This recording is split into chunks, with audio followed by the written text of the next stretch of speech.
Bonjour à tous, Olive, IDC7 Racing. Ah, ça c'est le bon temps, hein. Elle est pas belle cette petite photo, hein. À l'époque, je mettais du gaz quand même, hein.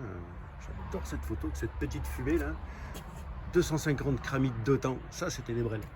Donc IDC7 Racing. IDC7 Racing, c'est moi. Aujourd'hui, je vous fais une petite vidéo concernant une Tuono, 1000 Aprilia Tuono 2006. Et la particularité de ces motos, c'est qu'elles ont un petit défaut.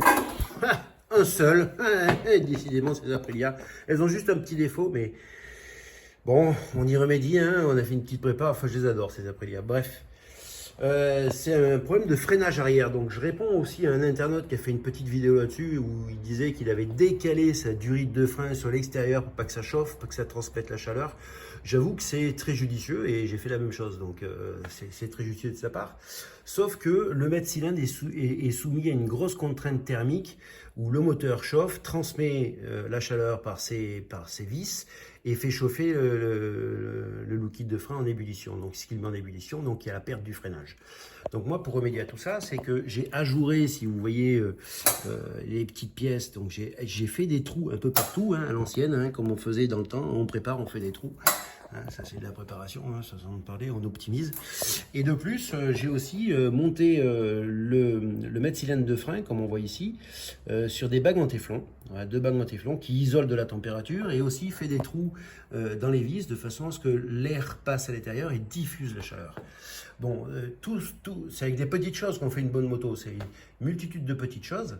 Donc ça a une durée de blindé qui a été refaite aussi. Et pour les purges à l'arrière sur les Aprilia, d'habitude vous avez la durite de frein quand elle arrive en position haute sur l'étrier. Moi j'ai inversé, je l'ai mise en position basse, de façon à ce que le liquide arrive en bas, fasse remonter les bulles et qu'on ouvre l'étrier ensuite, enfin la purge en haut pour purger. Bon, il se trouve que vous allez me dire l'étrier est un peu penché. Alors ce que j'ai fait, c'est que je ne l'ai pas serré, c'est que j'ai juste mis une vis, vous dévissez la vis du bas, vous faites tourner un peu votre étrier comme ça, vous la resserrez ensuite pour qu'il reste vertical. Voilà, vous la resserrez ici, donc il reste comme ça.